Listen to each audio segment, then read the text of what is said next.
Bonjour à tous et merci de nous retrouver pour le 18h chez vous avec Anne Judic. Bonsoir Anne. Bonsoir Cécile.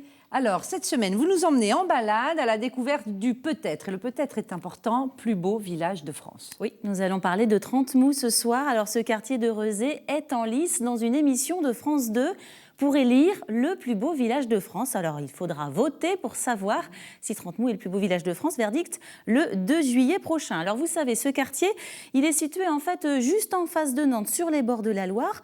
Ce sont de belles maisons colorées que l'on aperçoit de loin. Trentemoux, c'est vraiment un petit quartier. C'est un tout petit quartier, en vrai, Trentemoux. Alors, 0,5 km², 1,5 km², des maisons vraiment serrées les unes sur les autres et 1700 habitants qu'on appelle les Trentemousins. L'élu en charge de ce quartier, c'est Dominique Poiroux du Parti Socialiste. C'est une femme. Alors, Trentemoux, on le sait, a plutôt la cote dans le cœur des gens, des habitants, mais pas seulement, il y a aussi le cœur ou le portefeuille des agents immobiliers. Bah oui, ce qu'on l'a dit, c'est un joli petit quartier aux maisons colorées, avec une ambiance de village, peu de voitures à l'intérieur de ces petites ruelles. Forcément, ça séduit du monde et ça a surtout séduit les Parisiens qui viennent notamment nombreux s'installer sur Nantes. Ils choisissent ce quartier-là. Les maisons, elles coûtent de plus en plus cher parce que ce sont des maisons qui n'ont pas forcément de jardin, pas forcément non plus très lumineuses, avec des problèmes de stationnement. Mais il y a du charme à Trentemoux, il y a tous ces petits endroits, ces petites cours fleuries. C'est également un repère d'artistes, ça devient un lieu un peu bobo, entre guillemets. Nous allons d'ailleurs partir en balade dans les rues de Trentemoux en compagnie de 2 artistes.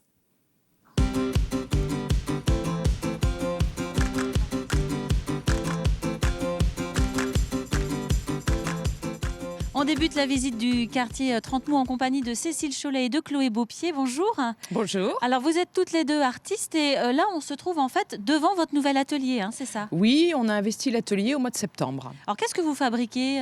Je fabrique des objets de décoration en métal, du zinc plus exactement, et Chloé fabrique des bijoux en métal aussi, du laiton, du formica et du bois. Bon, alors là vous êtes situé sur une extrémité en fait du quartier Trentemoux et on va partir dans l'autre sens pour visiter le village. Voilà, on y va.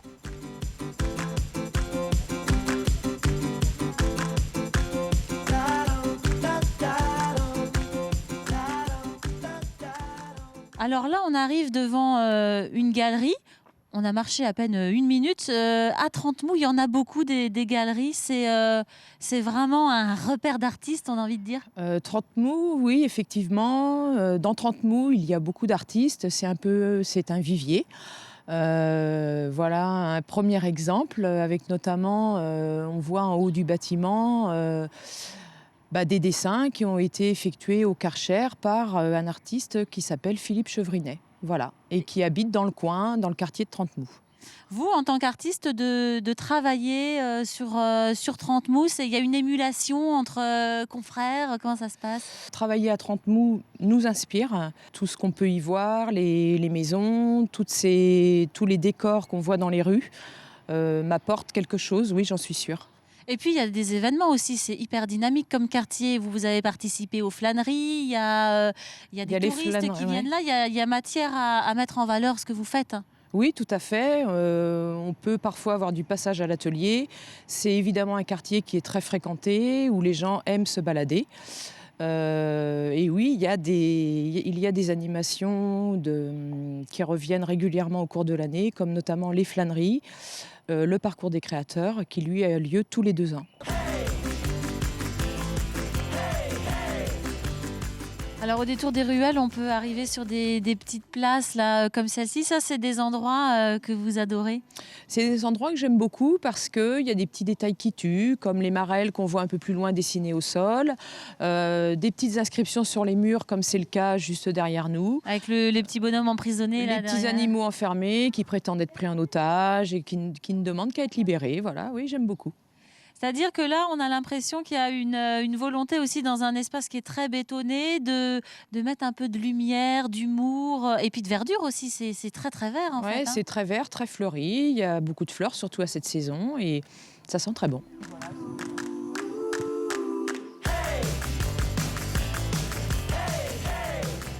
On est à présent là devant la boulangerie. Alors on est mercredi, elle est fermée, mais c'est un commerce hyper important. À Trentemoux, il n'y en a pas beaucoup, hein. Il y en a très peu. Il y a essentiellement des restaurants, des bars, un tabac-presse et donc cette boulangerie qui, effectivement, est un des seuls commerces qui existent. Il y a un salon de coiffure.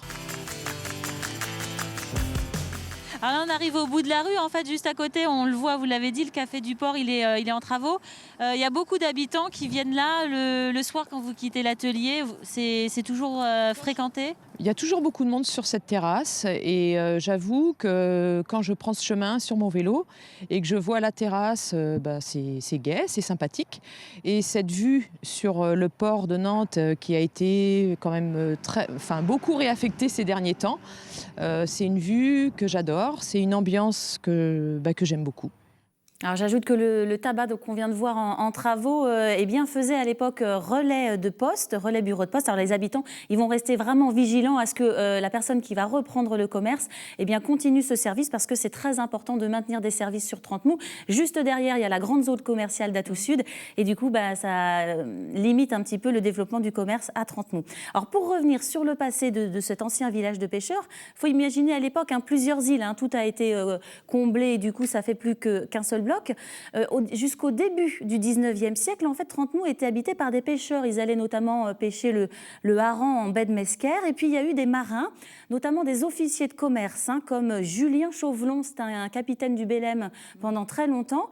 Et puis après, il y a eu les ouvriers, puisqu'il y a eu les chantiers navals, à la fois à Trentemoue, puis à la fois de l'autre côté, à Nantes. Mais aujourd'hui encore, il reste un port à Trentemoue, c'est un port de plaisance petit. Alors c'est vrai, il y a plusieurs bateaux qui sont là devant Trentemoue. Certains habitants vivent sur leur bateau en fait à l'année, c'est leur résidence principale et c'est un port qui a la particularité d'être quasiment à sec à marée basse, donc on ne peut pas en sortir tout le temps. Le fleuve et Trentemoue, il y a un lien qui est fort. Alors évidemment, depuis toujours, le problème de la traversée de la Loire, notamment, se pose parce qu'à une époque, même pour les chantiers, il fallait traverser pour pouvoir aller travailler. Donc en 1888, un bateau était mis à disposition des ouvriers pour aller travailler. C'était des roquiaux jusqu'en 1970. Et puis quand les chantiers ont fermé, les traversées se sont arrêtées et la liaison a repris en 2005. Avec le Navibus, que vous connaissez bien, Anna, parce que vous l'empruntez chaque jour. Vous êtes une habituée. Voilà, effectivement, ce bateau, il fait partie du réseau de la Tanne. On prend un ticket de bus. C'est géré par une compagnie indépendante, Finismer. Une fréquence de 10 minutes en heure de pointe, 6 minutes pour rejoindre donc Trentemoue à Gare Maritime en face. Ce sont des salariés, vous l'avez dit, la semaine et puis des touristes le week-end. Et le Navibus a un gros succès, 500 000 passagers par an. Il fêtera cette année ses 10 ans et pour l'occasion, les équipages du Navibus organisent une petite fête avec les usagers le samedi 13 juin. Et je trouve ça vraiment très sympathique de leur part. Et vous y croiserez Anne Judic forcément. Exactement. Alors quand on descend du Navibus, il y a les restaurants. Il y en a un qui est un peu plus connu à Trentemoue, c'est la Civelle. Oui, il fait partie du patrimoine du quartier. Je vous propose d'y rencontrer sa gérante.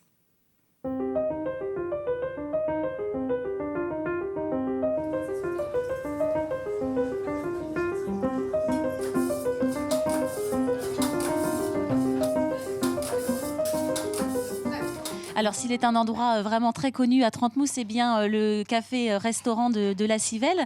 Babette Leduc, bonjour. Vous êtes la gérante de l'établissement. Racontez-nous un petit peu l'histoire de ce restaurant. Alors, l'histoire pour nous commence il y a 4 ans avec une reprise après une personne bien connue, Philippe Montigny, le Gainsbourg des lieux. Et on remonte l'histoire jusqu'à 1936 avec monsieur et madame Muette aux commandes de cette guinguette où la spécialité du beurre nantais est déjà très très présente. Alors à l'époque, ça ne s'appelle pas la Civelle, ça s'appelle le Moderne Café. Vous nous avez sorti une image, c'est quasiment le même bâtiment, juste quelques vitres ont été rajoutées sur les côtés. Complètement. En bas, on met à l'époque les bateaux et tout au fond, on y trouve un petit bar et à l'étage, déjà un plancher tout bois où une guinguette est installée avec des tables pour manger également. Voilà. Trentemoue à l'époque, ce sont les guinguettes, c'est vraiment ça. C'est vraiment, je pense, les guinguettes, les caporniers, les grandes maisons derrière que vous allez retrouver et sur le bord déjà des bars et puis cet esprit bien typique à Trentemoue. Et alors, est-ce qu'on mange de la Civelle à la Civelle ? Alors la Civelle, vous le savez, ça devient vraiment un produit très très rare et très cher. Mais a priori, d'ici 3-4 ans, je pense qu'on pourra à nouveau remanger de la Civelle à la Civelle. Ça veut dire qu'aujourd'hui, on va trouver quoi à la Civelle? On vient déjeuner en ce moment. Qu'est-ce qu'on peut trouver? Alors on trouve uniquement des produits frais, donc de la pêche de proximité, que des poissons sauvages, donc agrémentés de produits régionaux tels les légumes nantais pour la plupart. Après, les viandes seront des saveurs de Ruisse, donc on est sur des viandes du pays morbihanais, mais vraiment essentiellement des poissons, des crustacés de nos côtes de proximité.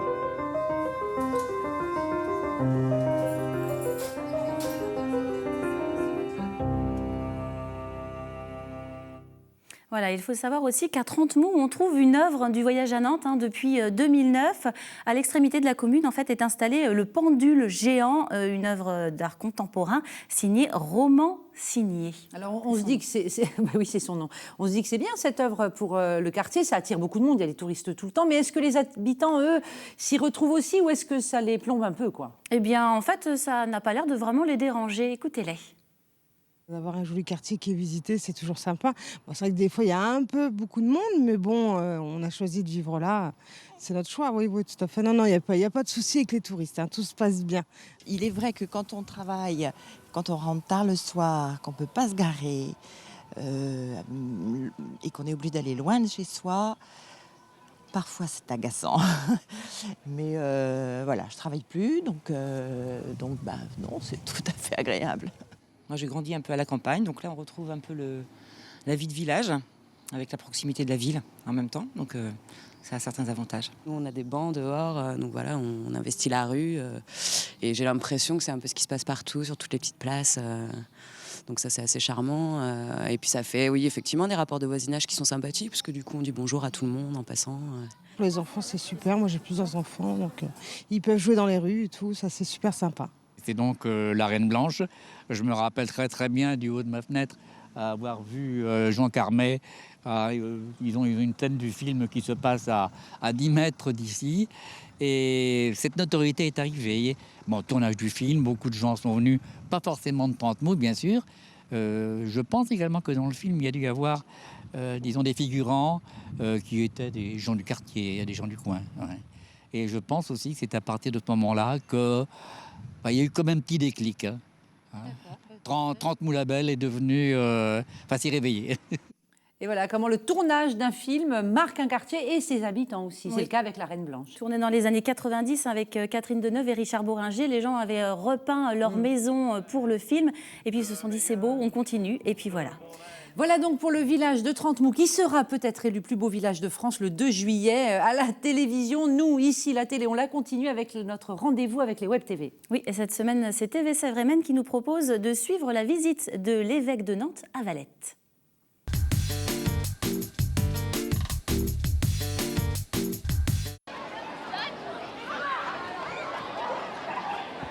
Du 28 avril au 3 mai, Valette recevait la première autorité religieuse catholique du département, à savoir Monseigneur Jean-Paul Jams, évêque de Nantes.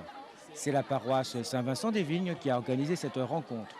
Au programme de cette visite, rencontre entre l'évêque et le monde scolaire, ainsi Monseigneur Jams a pu faire une halte au collège Saint-Joseph de Valette, entre autres visites prévues. Pour moi, c'est ce que j'ai voulu leur dire là, en les rencontrant, c'est les inviter à la confiance. Parce que c'est vrai que le contexte actuel peut paraître un peu lourd. Hein. Les médias rapportent des événements qui sont un peu difficiles. Et ce qui me paraît important, c'est de pouvoir leur dire que dans le contexte actuel, eh bien, ils ont toute leur place, qu'au contraire, on les attend, qu'ils se forment et avec eux, eh bien, on va petit à petit faire en sorte que ce monde-là soit plus pacifique, soit peut-être plus juste.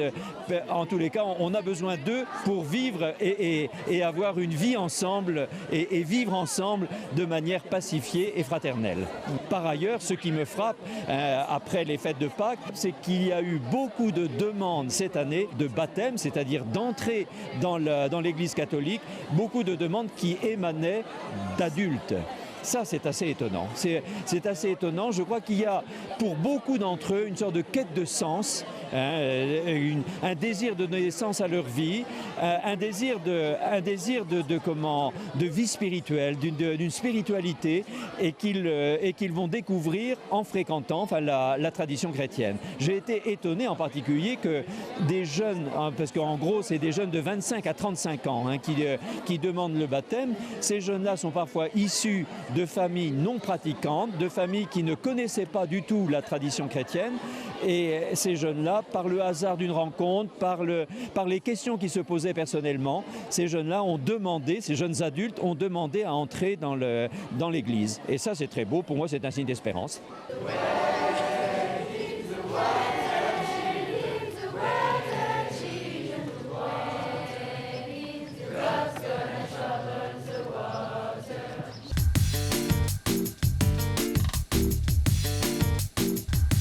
On termine avec vos coups de cœur, les rendez-vous à ne pas manquer en Loire-Atlantique. Anne. Et puisqu'on a dit que Trente-Mous était un quartier dynamique, eh bien je vous propose 2 événements à ne pas rater. Samedi 13 juin, ce sont les feux de la Saint-Jean et Trente-Mous organise un feu en soirée. Ça se passera non loin du Pendule. Et puis un artiste du quartier sera aussi à l'honneur à partir du mois de juillet au Château du Pé à Saint-Jean-de-Boiseau. C'est Raphaël Bernard qui exposera ses aquarelles. Un autre lieu, un autre endroit qu'apprécient vraiment beaucoup les artistes, c'est Clisson. Oui, c'est la 20e édition du Festival Montmartre à Clisson.